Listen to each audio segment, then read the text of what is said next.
leeway for everybody to gather around the table. I'm very happy to moderate today this very important side event with regard to gender and disability, and making it be included as a subject, you know, in our debates. And I want to first of all recognize the presence of the Ambassador of Australia here, thank you, John, for being with us, and of course all the participants. So let me start by thanking International Disability Alliance and Handicap International for organizing this event on advancing gender equity for women and girls with disabilities.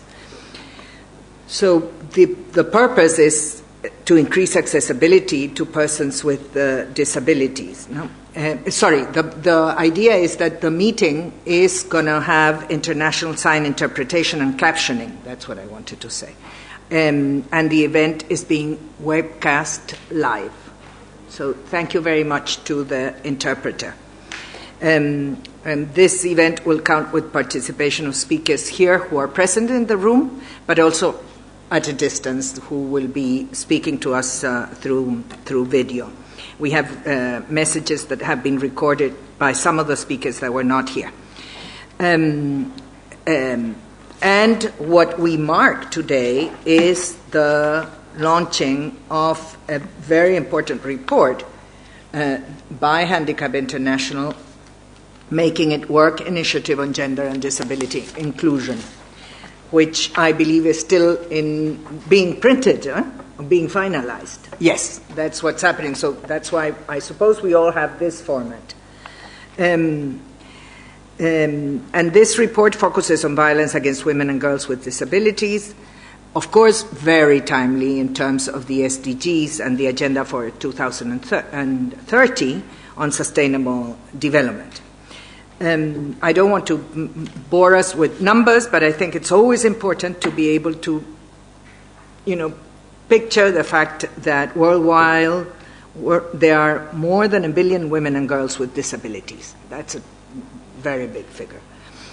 And the vast majority lives in poor countries. Women and girls with disabilities face multiple forms of discrimination based on their disability, on their gender, and many other factors. And because of that, in part, their issues, specific issues, especially the issue of being of suffering some kind of a disability, remains often invisible. Poverty, of course, is compounded by the lack of access to education and health services, exposes women and girls with disabilities to greater vulnerabilities to violence, abuse, and exploitation. So the report gives us, and we'll hear more about it, concrete guidance on how to ensure inclusive responses to violence. It tries to be very concrete and very practical. That's the intention of this report. Violence against women and girls with and without disabilities. The unique angle of these good practices that are reflected here in this report, which is based on the Making It Work methodology, of which we'll hear a bit more also, focuses on what works rather than what does not work to improve the prevention and the response to gender-based violence against women and girls with disabilities. So today's conversation is to try to give us the opportunity to exchange on this issue and learn how responses to violence against women and girls can be more inclusive and accessible to women and girls with disability. So we have a long list of speakers who I hope are going to be brief and to the point, because at the same time we're supposed to finish by 2:45. And our first speaker is Diane Kingston, Vice Chair of the Committee on the Rights of Persons with Disabilities. She will be on video, providing us a video message. So, shall we?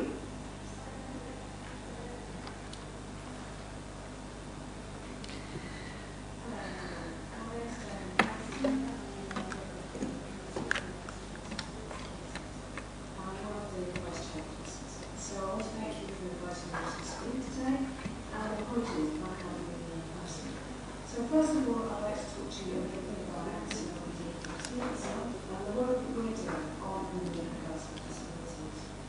So crucially, of course, in our jurisprudence, we talk about the specifics of women and girls with disabilities. And most recently, we've been developing a general comment on women and girls with disabilities. That general comment covers three key areas. And the first of which those are the is the intersection or the multiple discrimination of women and girls with disabilities. I can give you two key examples of areas which specifically refer to women and girls with disabilities. The first being, of course, accessible breastfeeding areas in places of work. Of course, having a breastfeeding area in a place of work is good for a woman with or without disability. But if that place is inaccessible, then a woman with disability cannot access that place. Another area could be, for example, the menstrual management of girls in schools with disabilities. So those girls have a higher dropout rate if they cannot access sanitation facilities within a school environment. The other two key areas that we're focusing on, but not exclusively, are violence against women, all forms of violence, exploitation and abuse. And the third area is sexual and reproductive rights and the rights of the family. And of course this is very pertinent to women and girls with disabilities in terms of forced or coerced sterilisation, abortion, contraception, and the right to found a family. This of course intersects with our Article 12 and our first general comment on legal capacity, especially as it relates to women and girls with intellectual or psychosocial disabilities. So I'd like to thank the SideEvent Committee very much indeed for your input into our general comment, and we would very much welcome any further information that you have as we're finalising our general comment for hopefully including in our multiple constitution. Now in terms of what you're doing, SideEvent Committee, on women and girls with disabilities, I have a few key messages that I would like to give you. The first of which is to really mainstream women with disabilities into the work of your committee. So actually name us women and girls with disabilities. I would also very much like for you to refer to our specific rights rather than generally.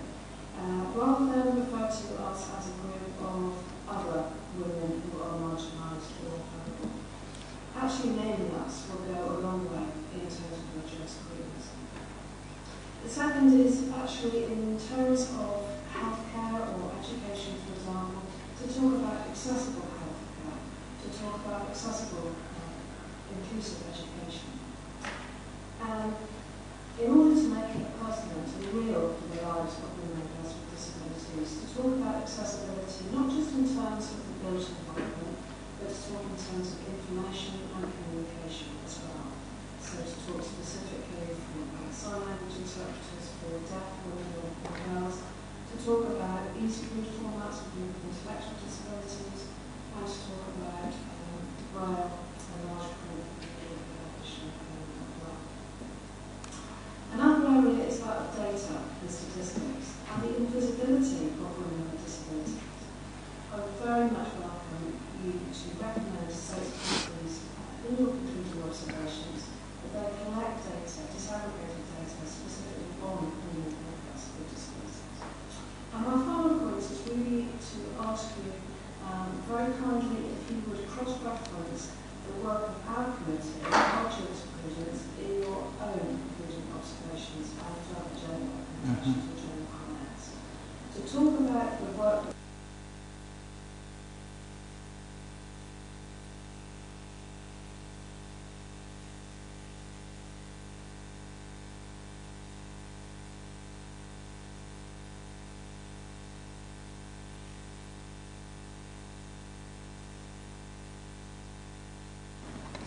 Well, thank you very much to Diane. Very concise and very specific and concrete recommendations to CEDAW. Let me just say, maybe we should immediately hear Harumi Fuentes, who also is from the committee. She's from the Secretariat of the Committee on the Rights of Persons with Disabilities. Harumi, there you are, if you want to expand on Beatrice's speech. Thank you very much. My name is Harumi Fuentes. I work with the Secretariat of the Committee on the Rights of Persons with Disabilities. I'm speaking on behalf of Jorge Araya, who was unable to come. Some of the CEDAW experts know me because I also work for the Secretariat of CEDAW. And today I'd like to expand a bit more on OHCHR's work on the rights of women and girls with disabilities and how this relates to violence against women and girls with disabilities. So OHCHR works under the very broad framework of equality and countering discrimination. And under this framework, it is that we work to combat discrimination against girls and women with disabilities.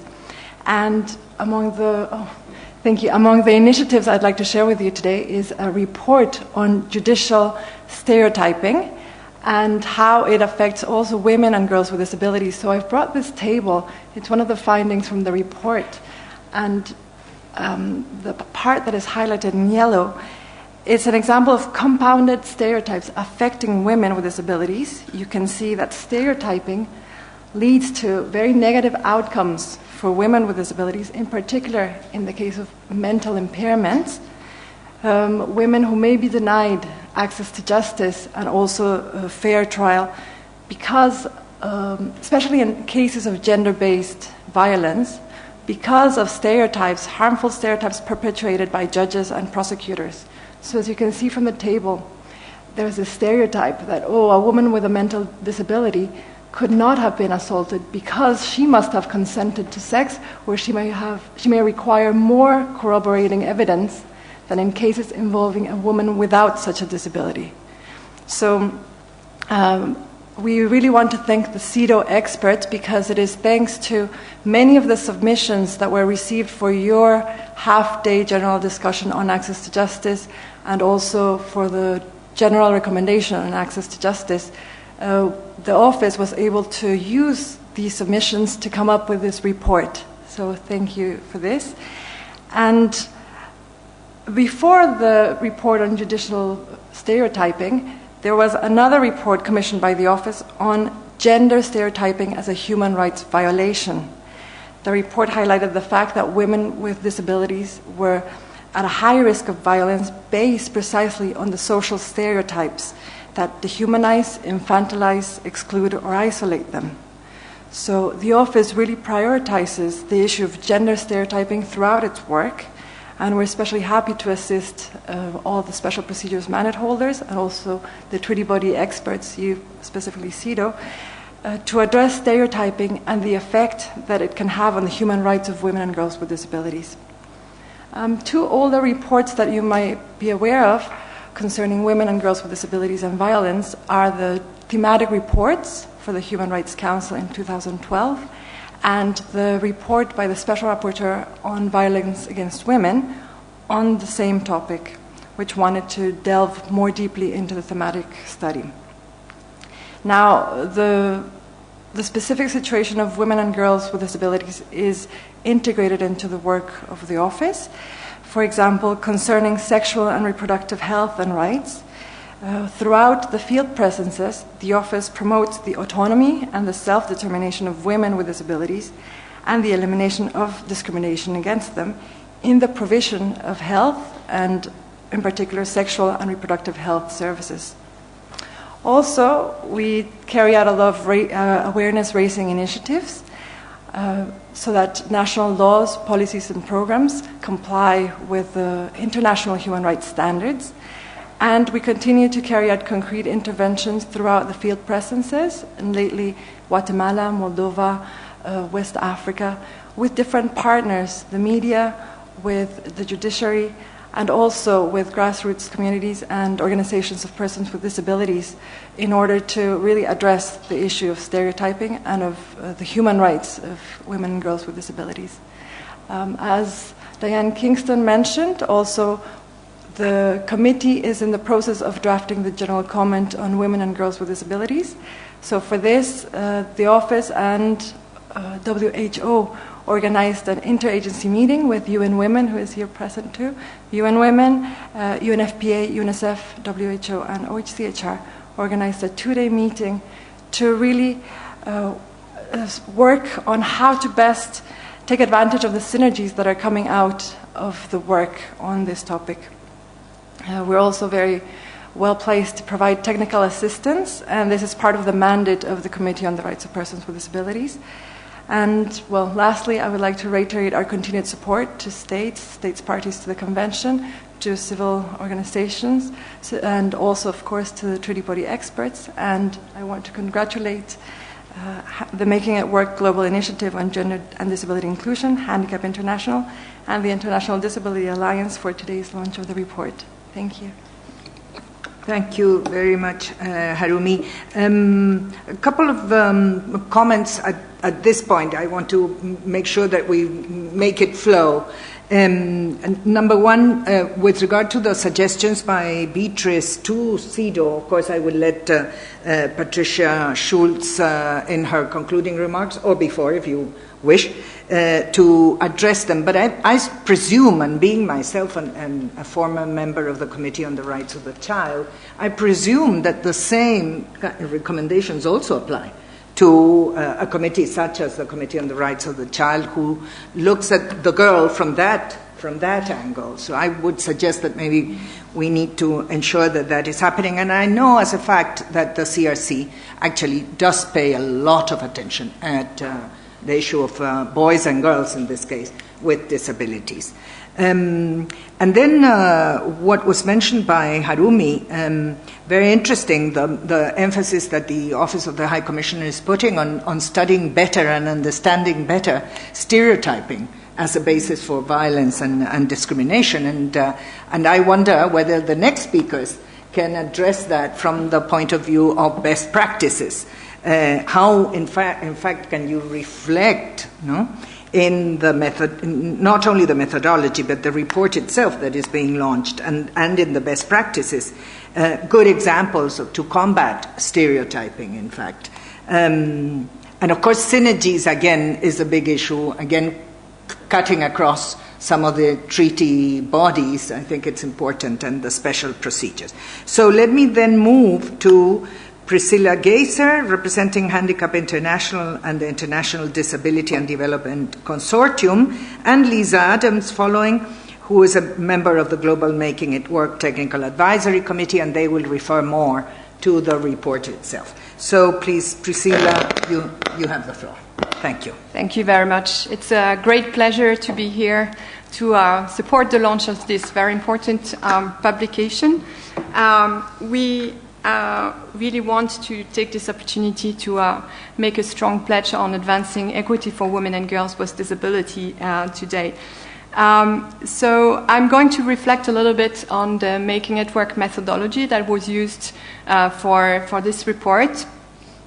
And I think my colleague Lisa will talk a little bit more on how it was applied with the Technical Advisory Committee that supported this initiative. So about 10 years ago, when the CRPD was adopted, a lot of the stakeholders were wondering how we could move into implementation in practice of this very important convention. And that's in this context that Handicap International started the Making It Work initiative with the intention to draw from existing examples of what was successful, examples of concrete practices advancing the rights of people with disabilities, and use this to stimulate more positive change for social inclusion. So what is important to understand from the Making It Work methodology is that it really tries to start practical, drawing from good practices as a way to learn from what already exists, what has been proven successful, and use that for replication or inspiration, trying to analyze through a concrete example what is the process for change, how it works, and how it can be replicated. Another key element is that we didn't want these good practices to just be in a report that sits on a shelf, but really embed as part of the initiative the use of the good practices and recommendations for advocacy. So part of Making It Work is really using the evidence of good practices for advocacy and actions for change. trying to scale up or to replicate, as I said, and using a solution-focused sort of advocacy, not only denunciating what goes wrong, but also providing concrete solutions. But one very key point that I would like to stress is the very collaborative nature of making it work. It's not something that we wanted to conduct in isolation, and I think one of the great values of the methodology lies in the multi-stakeholder engagement. So the point with making it work is that from the very beginning to develop alliances across different sectors. So in this particular case, trying to join the disability sector and the gender sector to give more value to the good practices because they are commented from different angles with different viewpoints, and we think this can add also to the legitimacy of what is being presented as good. It's also important because it provides an opportunity to, as was asked before, to overcome the stigma by working together and trying to address a common issue with a unified voice. So as of now, the Making It Work methodology has been used to identify and collect over 200 good practices in 50 countries with the involvement of about 60 different organizations. But in 2013, HI decided to put a specific emphasis on trying to test the methodology at a global level and focusing on an issue that is not very spoken about, which is the issue of violence and abuse against women and girls with disabilities.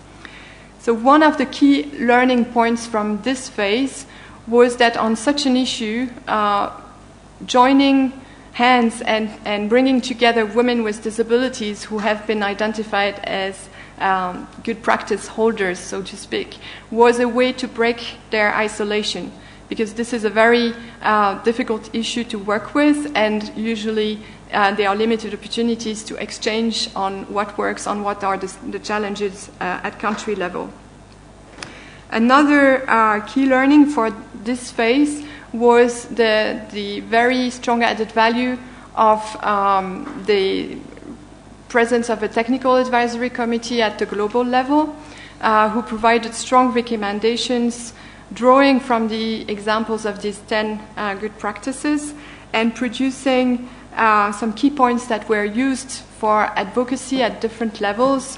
For example, at the Conference on the Status of Women, but also making recommendations on, for the general comment on Article 6 of the CRPD on women with disabilities.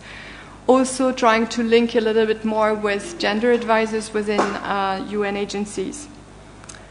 Finally, on this phase, what was also very interesting and not fully intended at the very beginning is how working together and having these women with disabilities and women engaged in fighting violence against women coming together to work on those good practices, it created some space for a new form of alliance and exchange, starting some sort of networking, but with a purpose. You know, sometimes there are lots of networks that are started. This one was created as a result of common interests and with a will to engage more in action together.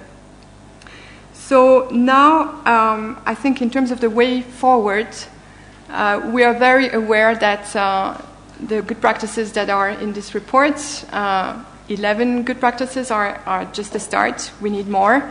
It's not enough. There are areas of the world that are not yet covered, in particular Asia. We want, of course, to continue advocacy, mobilizing gender actors to work together, in particular to support the enforcement of Goal 5 of the SDGs so that it benefits also to women and girls with disabilities. And in that perspective, I believe that Making It Work can serve as a bridge because of this collaborative nature and trying to foster linkages between actors that maybe do not work together in normal times. So in this context where we have to advance the implementation of different human rights treaties and also implement the SDGs with the pledge of leaving no one behind. I think it's really critical that we come together, that the gender movement, the disability movement work hand in hand, not to duplicate, but to have a stronger voice. For this, HI is willing to expand the use of the Making It Work methodology. And I'm also very happy to share that last week, when we had the board of the IDDC, which is a network of 28 disability and development organizations, for the first time, we stimulated more discussion and agreed to coordinate more on our actions around gender and disability. So I really think this initiative has long to live, and I really want to encourage for more alliances between gender and disability stakeholders to make this happen. Thank you. Thank you very much, Priscilla. Indeed, as you were saying, what is captured in the report in terms of good practices mostly covers Latin America and Africa to a certain extent, but clearly there is much more that needs to be done to expand the work to other regions. Let me ask Lisa Adams, as a member of the Global Making It Work Technical Advisory Committee, to also address us on the topic of the report. Please go ahead, Lisa. Thank you very much. Okay, so I have a big job today because I'm representing the Technical Advisory Committee. So I'm very happy to be here with all of you. I wanted to just start the discussion by explaining a little bit about the advisory committee and how we came together to decide to focus this report on the issue of violence. So we were a group of different gender and disability experts from different parts of the world. And part of the initiative was to allow for this kind of a collaborative approach in which the committee itself was defining what kinds of good practices we were going to look at, what kinds of advocacy we were going to do, and what the focus area was going to be. And at our very first meeting, we highlighted, when looking at gender and disability, we highlighted violence as a major issue and one that wasn't getting enough attention. So I'm going to just speak briefly about the unique issues related to violence, abuse, and exploitation of women and girls with disabilities to get a bit of a context about why we chose this topic. We all know that women experience high rates of violence. Women with disabilities and girls with disabilities, because of the conflation between different forms of discrimination based on gender, disability, and other identity markers, experience higher rates of violence. In fact, women with disabilities are 2 to 3 times more likely to be victims of physical and sexual abuse than non-disabled women. The forms of violence range from psychological, sexual, of financial nature, neglect, social isolation, entrapment, also forced detention, denial of health care, denial of the right to a family, as Diane Kingston mentioned, forced sterilization, and forced psychiatric treatment. I think one of the unique issues here to address is that abuse happens in a domestic sphere, but it also happens in other areas, such as residential institutions, mental health care facilities. So the domestic violence dialogue has in some ways neglected the experiences of violence that women with disabilities have been victim to. It can be at the hands of family members, but also caretakers. So I wanted to point that out. The other issue that I wanted to also try and highlight is that violence against women and girls with disabilities has been largely ignored by both the disability rights movement as well as the women's rights movement. So women with disabilities, activists with disabilities, trying to address this issue have been confronted with this dilemma of not finding a space to have the dialogue in an effective manner. So one of the other choices that the Technical Advisory Committee made was to work and press the advocacy from the report, from the findings, both within the disability rights movement as well as the women's rights movement. So one of our first points of intervention was at the Committee on the Status of Women. And then we also gathered the good practice holders to carry out more advocacy during the convention, during the Conference of States parties for the Convention on the Rights of Persons with Disabilities. And now we're here today during CEDAW. So I wanted to just give a little bit of context to just try and understand some of the barriers that women with disabilities and girls with disabilities face in accessing justice. One of the findings from the good practices and through our own experiences in the field is that sexual violence often goes unreported for women and girls with disabilities. Victims are reportedly discouraged from approaching the police and other judicial actors and are often forced to settle the matter out of court and out of even informal systems of justice.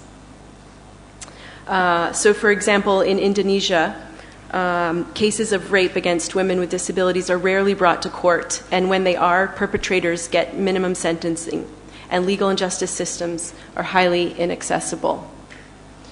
Sign language interpreters are often not available. The courts themselves are inaccessible. And very often, a person with a disability, man or woman, their testimonies are thrown out and thought of as not credible, particularly for women and girls with intellectual or psychosocial disabilities. The other issue is that both the disability policies and frameworks, as well as gender equity frameworks, often neglect or do not include provisions that specifically mention the rights and needs of women and girls with disabilities. We found this to be the case, for example, in Malawi, where the Disability Act has no special measures that address the rights of women and girls with disabilities.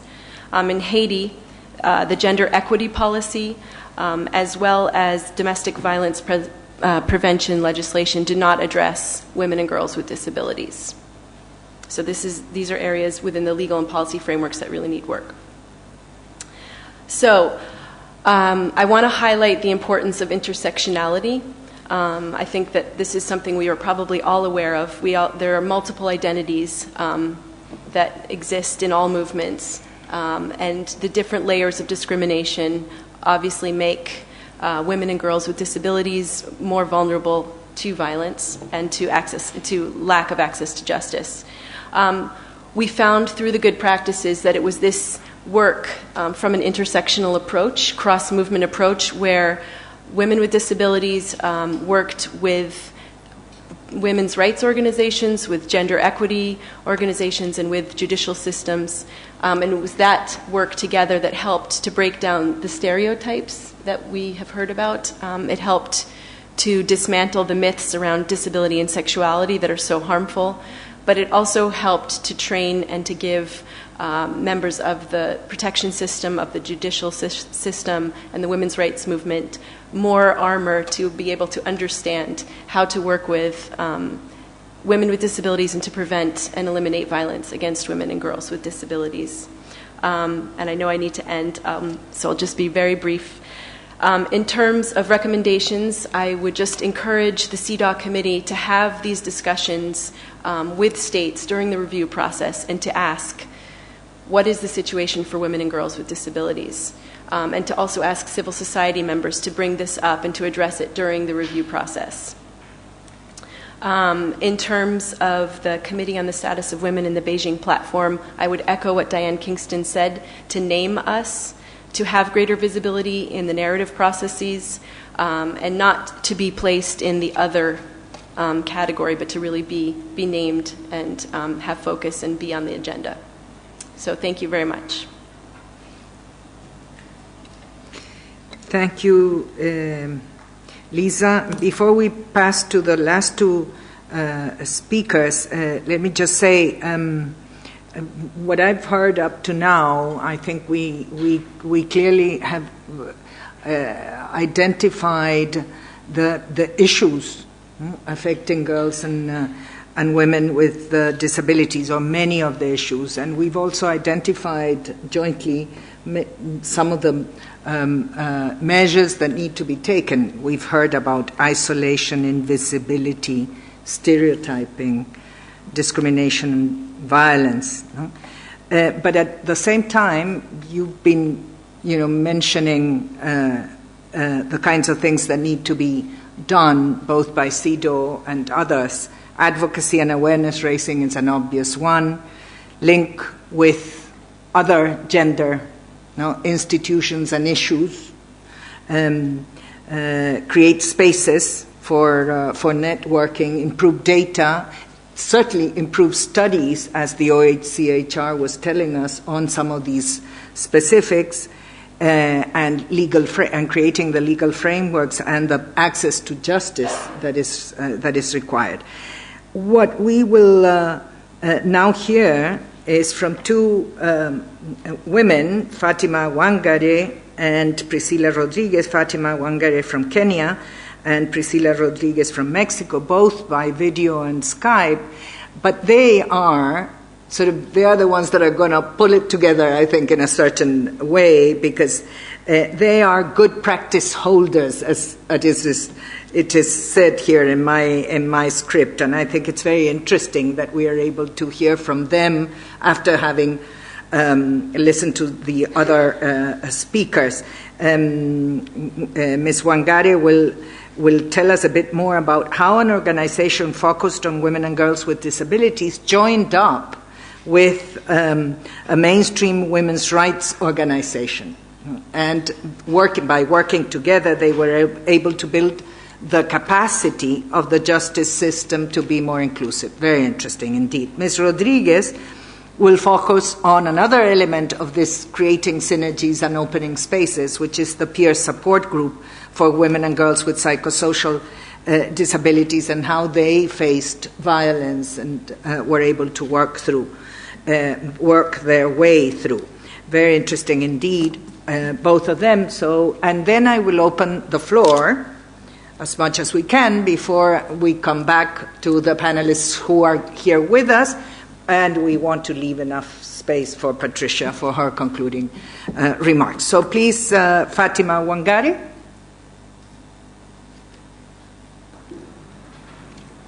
My name is Fatima Wangare. I'm the Executive Director of Kenya Association of Intellectually Handicapped and Academics for those on the disability.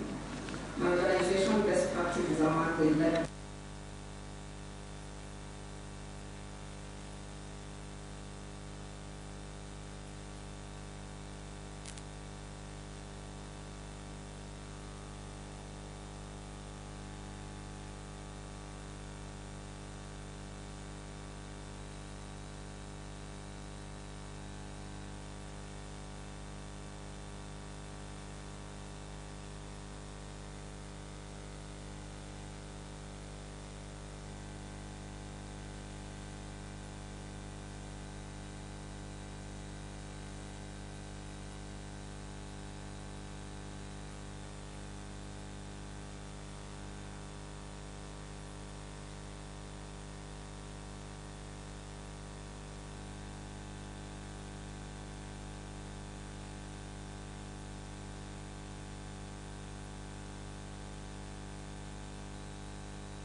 Thank you, Fatima. Let's move to Priscilla Rodriguez, please, by Skype, I understand.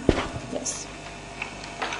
Thank you, Fatima. Let's move to Priscilla Rodriguez, please, by Skype, I understand. Yes. Yes. Hi. Thank you, Fatima. Let's move to Rodriguez, please, by Skype. Yes. Yes. Hi.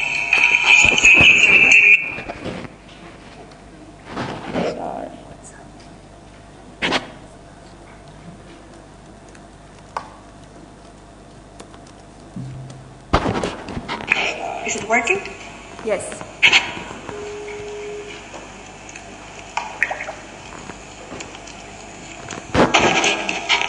Is it working? Yes.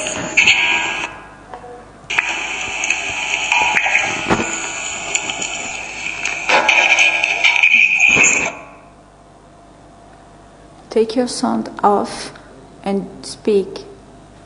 You are on. Take your sound off and speak. Can you hear me? Take your sound off. Can you hear me? Take your sound off. Can you hear me? Take your sound off. Hi.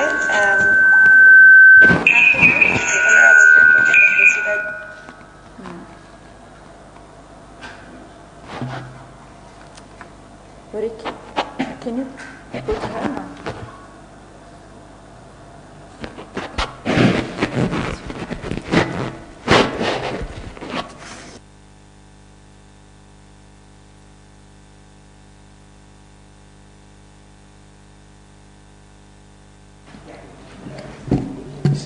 Of course.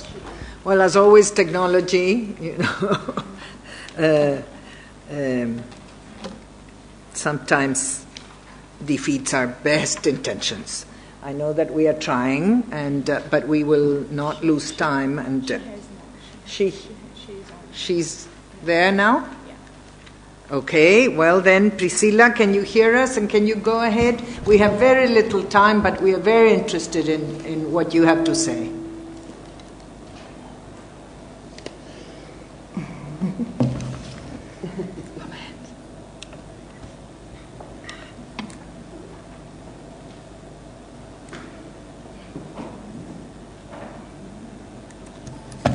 Okay.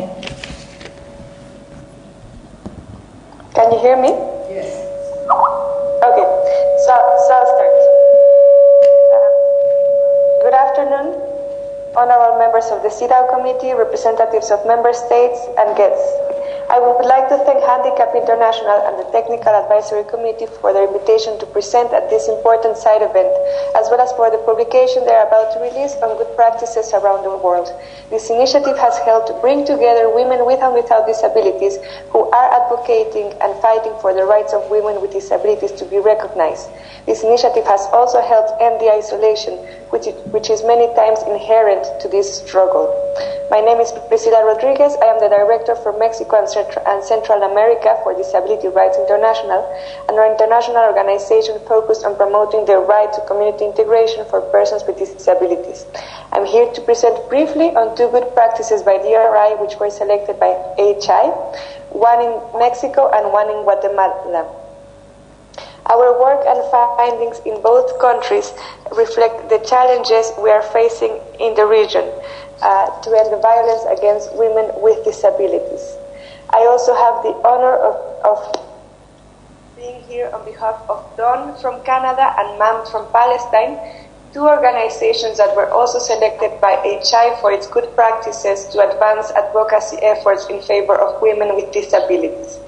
In relation to DRI's work in the region, in both countries, Mexico and Guatemala, we have found a very high rate of abuse against the sexual and reproductive rights of women with disabilities, especially against those detained in institutions.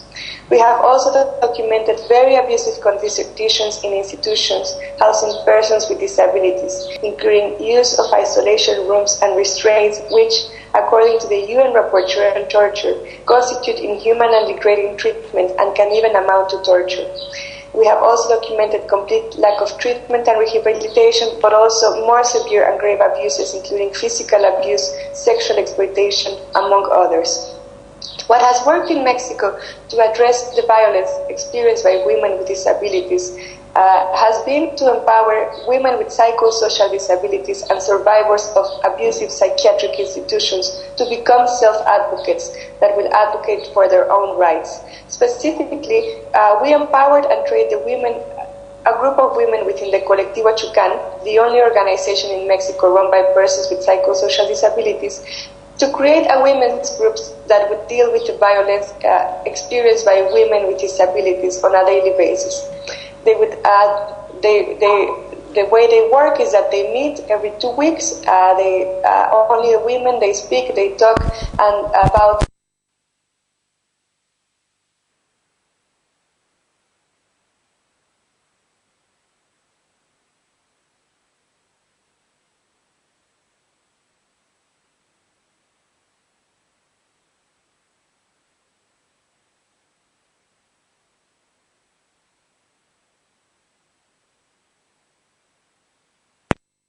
very strong, very quickly. They are very motivated to advocate for their and other women's rights.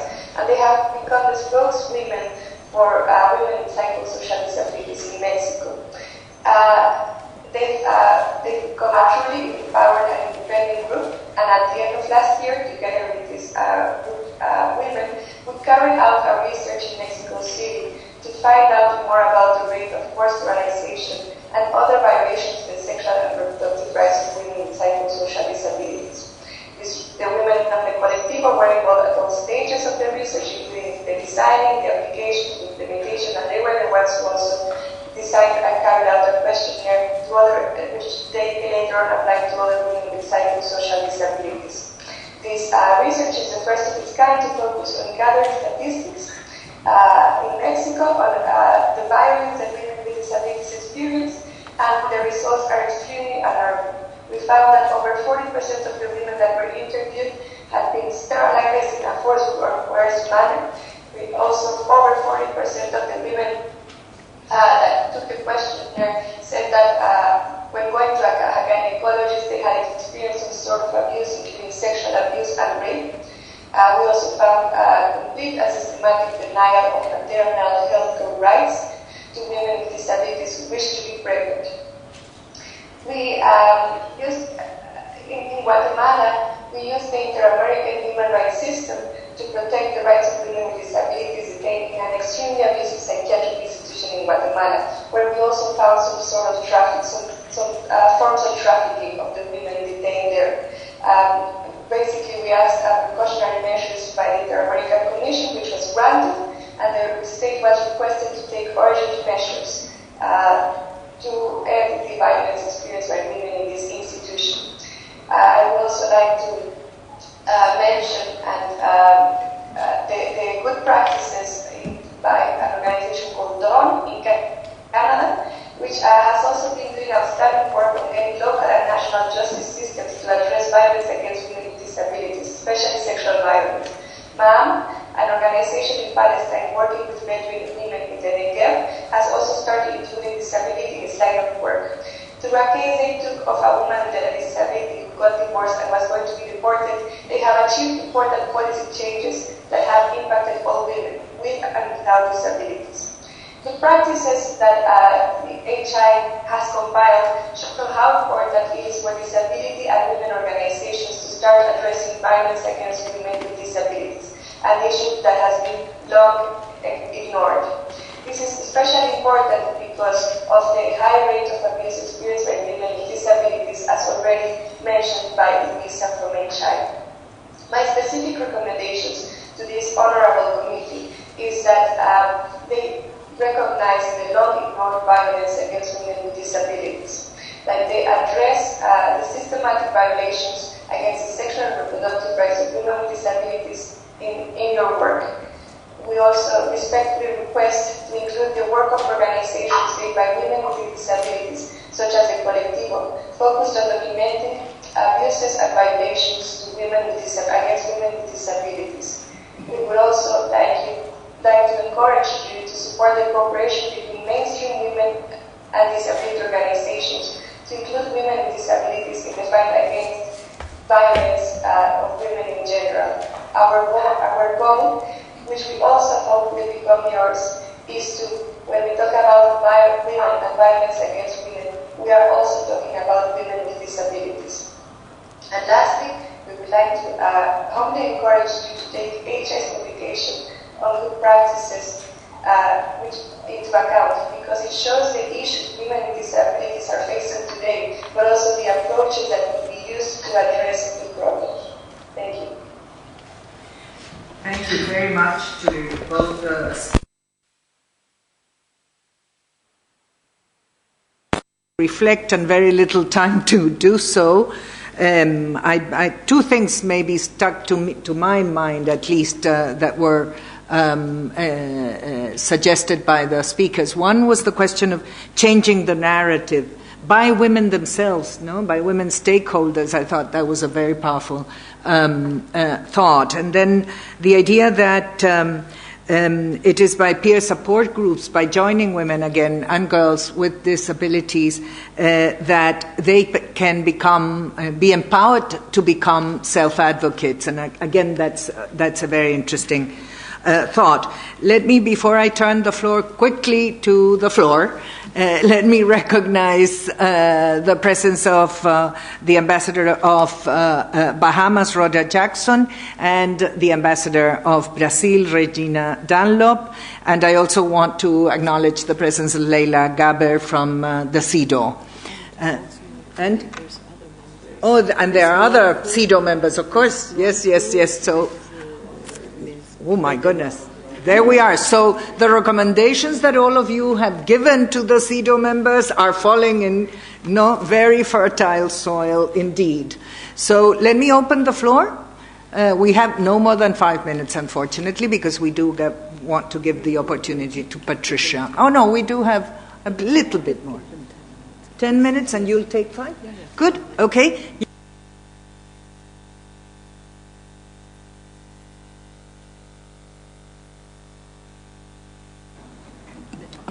Thank you very much. Thank you, Ambassador. Thank you, Ambassador, for giving me the opportunity of speaking. Very brief remarks, because I'm a little bit afraid that Patricia Schulz won't be having the opportunity while doing a wrap-up to pay a special attention to CEDAW, because she'll try to be fair to everybody. My name is Naila Gab. I'm the Vice Chairperson of CEDAW. I'm from Egypt. Well, I want just to give you the assurances that all articles of CEDAW applies to the situation of women with disabilities. And we have the opportunity of raising questions, but our way of tackling the issue and having the discussion with the countries are based on the reports of the state parties and on the information provided to us from civil society or UN agencies. So I hope that mainly the civil society will be providing us with relevant information, because it will help us raising the question. But nevertheless, we are making use of our articles, starting from Article 2 on non-discrimination, going to Article 16 on family status matters. As the chair of the working group on rural women, and we are discussing now the second reading of the joint recommendation on rural women, I can give you the assurances that women with disabilities has been tackled in the GR. And as we are working also and embarking on a new GR as a follow-up of joint recommendation on violence against women and gender-based violence against women, I can promise you that after this discussion we have to envisage seriously the issue, and we have to open it not only on the issues of employment, health, and disadvantaged group, but on stereotype. This is an angle we need to reflect upon it. Thank you, Madam Chair. Thank you. Regina, please. Thank you, Martha. First of all, my thanks to the organizers. I follow their work. We've been working together with the entities here today, and we are pleased to see how serious and how they are persevering in promoting these discussions and putting these themes discussed here on the agenda here in Geneva. I would also like to thank you, Martha, for leading us through the discussions. And, of course, Patricia Schulz, I'm looking forward to listening to your final remarks. But I would also like, to greet especially Diane Kingston and Harumi Fuentes, of course, and the panelists for their contribution here today to the discussion.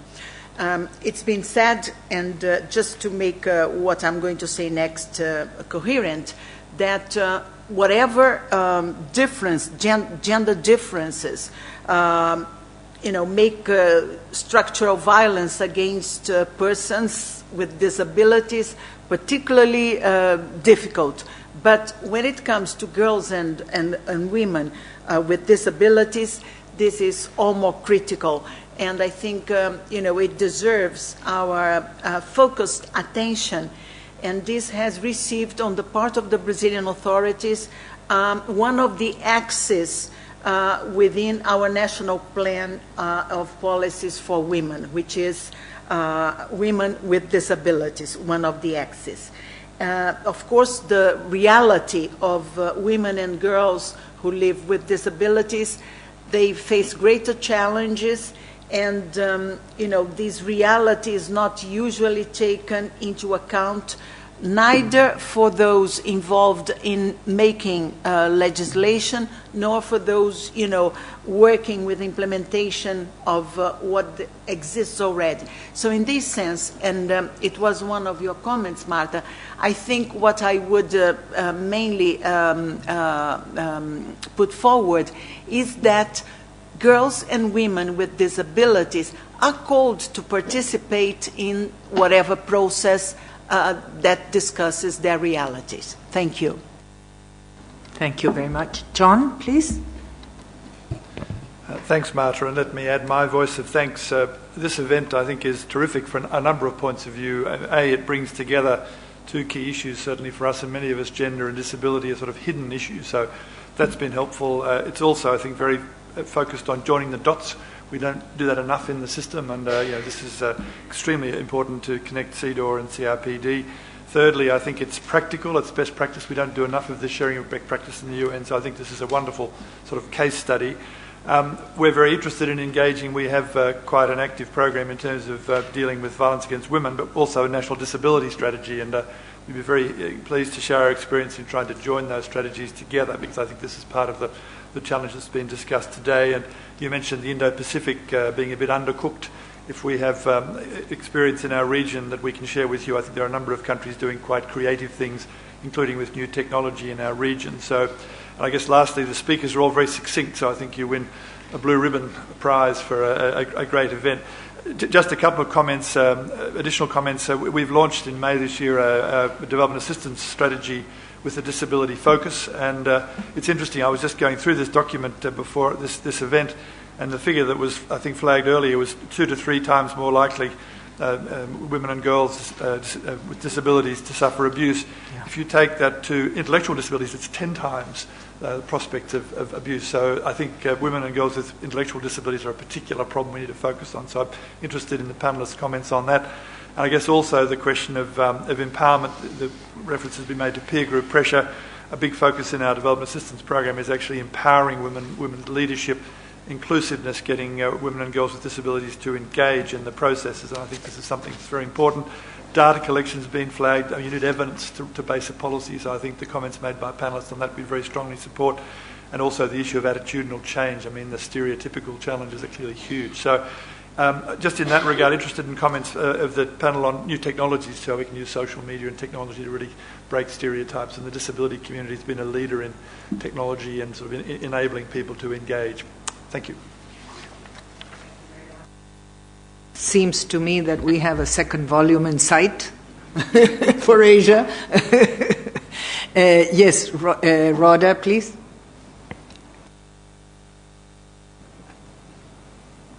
Thank you very much, Marta, for organizing and coordinating this event. I found it extremely informative and very helpful. And I just thought I'd place on record, and I'd wish to thank the panelists as well as those who participated by Skype. For the Bahamas, this is a very important issue. We signed on to the Convention on the Rights of Persons with Disabilities in September of 2013. And in September of 2015, just several weeks ago, we deposited our instrument of ratification on the convention, because this is a very important issue in the Bahamas. And one of the things our minister said when she made the announcement was the fact that persons with disabilities tend to be hidden and they're not seen, they're kept away from the public. And what we're trying to do in the Bahamas is to remove the marginalization practices of persons who have disabilities. We've established, or in the process of establishing, a national commission for persons with disabilities, and there's an ongoing initiative with respect to violence against women and the girl child in general. The comment that was made by Fatma Wangari, the fact that it's women first, and I thought that was very important to reiterate, because whether the person has a disability or not, we need to begin to focus on the rights of women as a whole. So thank you very much for this whole opportunity. Thank you, Rhoda. Sylvia, you have the floor. Can you identify your organization? Thank you. My name is Silvia Perez-Levin. I represent the International Longevity Center Global Alliance, and I am the chair of the NGO Committee on Aging in Geneva. Thank you very much for this session. As somebody who deals and does research on elder abuse and violence against older women, and after the call of naming it, which I totally agree is important, I feel compelled to ask to name women of all ages, and because the intersections refer to older women as well, both women growing with disabilities and also disabilities that come in with age or due to disease, so whether it's Alzheimer or after stroke, or you name it. So I just wanted to call to remember. Thank you. Thank you very much, Sylvia. Let me now turn to Patricia for her concluding remarks. Thank you very much.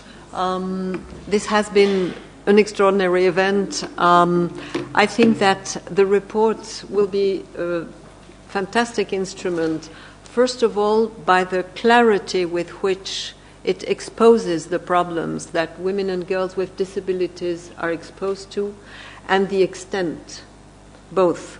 Then by the importance of the ground principle, nothing about us without us. And this, I think, is one of the, for me, was really one of the examples of how you can deal with discrimination, with immense problems in an extraordinarily empowering way and competent way. And the process of the making it work has managed to help these women do capacity building for themselves, but also taken the professional groups with which they are confronted and who were very often the perpetrators of the violations to see differently. And this changes the narrative. So this appeal that was made, I think, is by Fatma Wangari is really very important. And reading through the report, I myself really felt that the potential is there, because the report is so practical. The stories are short and you are convinced. You see how solutions can come about. And so giving up the denunciation and going for something that works is, I think, extremely valuable. Then many things have already been mentioned, but I would like to also come to the point of the multiple discrimination, very strongly expressed in the report, the need for alliances between people who deal with disability rights and gender equality, and this convergence, I think, is one of the huge strengths that you have shown. I now try to come to what Diane Kingston said.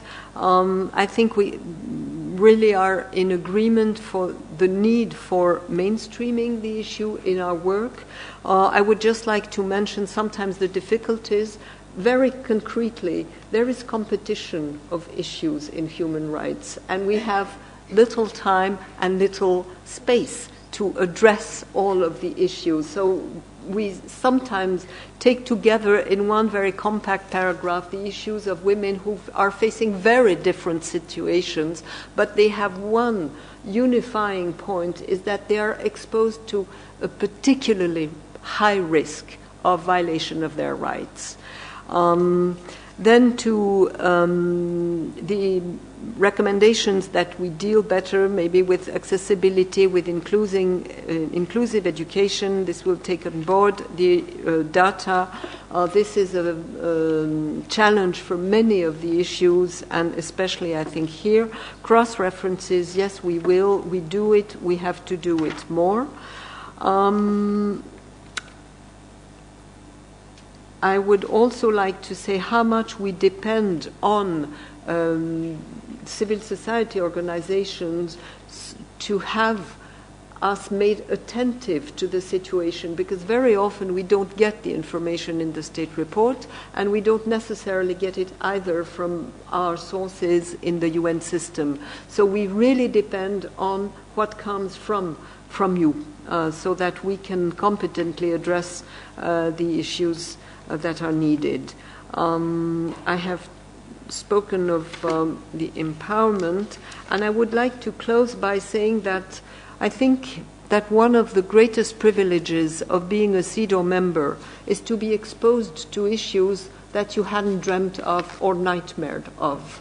And I think that the report has brought it very clearly, and I for myself I'll speak for me, for myself only, but I'm sure colleagues will join on this. We will address the issues with probably more frequency, and also better address the issue of women with mental or psychosocial disabilities, because they tend to be off our radar. We do address the situation of women with physical difficulties, for instance, lack of gynecological chairs for pregnant women with disabilities, etc. But I really got the message for this group of people, and the fight, the appeal to a common fight against violence for addressed at women, and in particular women with disabilities. Thank you. Well, thank you very much, Patricia, for encapsulating so concretely what we heard today, and in particular for getting the message, as you just said, for CEDAW and the CEDAW colleagues who are here. I want to thank International Sign Interpretation, the interpreter who has been with us here, and I also want to thank Handicap International, evidently, for making it work, and the International Disability Alliance with its international campaign on the rights of women and girls with disabilities. So thank you very much to all of you, and have a good afternoon.